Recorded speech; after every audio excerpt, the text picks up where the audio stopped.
Along with an overall revision upward for global economic expectations this year, Latin America and the Caribbean is now projected to create greater economic growth in 2023 as a region compared to previous forecasts from the International Monetary Fund.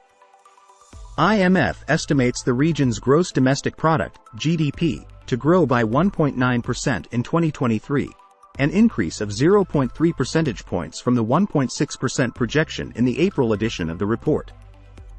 The agency's economists also expect regional GDP to grow by 2.2% in 2024, a figure that has not changed since the last report in April. The authors noted that the improved regional forecast for 2023 is largely driven by positive news in Brazil and Mexico, which are now projected to grow by 2.1% and 2.6% in 2023, respectively. The upward revision for 2023 reflects stronger than expected growth in Brazil, marked up by 1.2 percentage points to 2.1% since April. Given the surge in agricultural production in the first quarter of 2023, with positive spillovers to activity in services.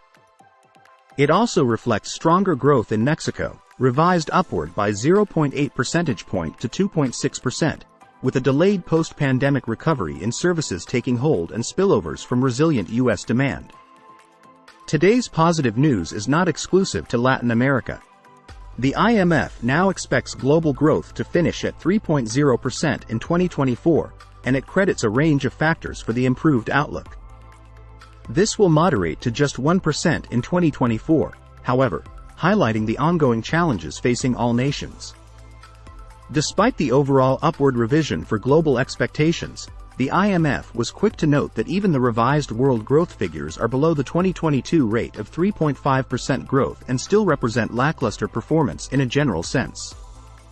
The IMF also listed a host of risks that remain for the global economy, any of which could lead to lower than expected growth this year and in the longer term. While the forecast for 2023 is modestly higher than predicted in the April 2023 World Economic Outlook, it remains weak by historical standards.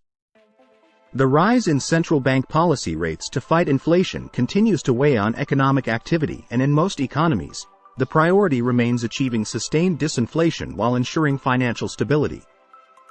The balance of risks to global growth remains tilted to the downside. Inflation could remain high and even rise if further shocks occur, including those from an intensification of the war in Ukraine and extreme weather-related events, triggering more restrictive monetary policy. Financial sector turbulence could resume as markets adjust to further policy tightening by central banks. China's recovery could slow, in part as a result of unresolved real estate problems, with negative cross-border spillovers.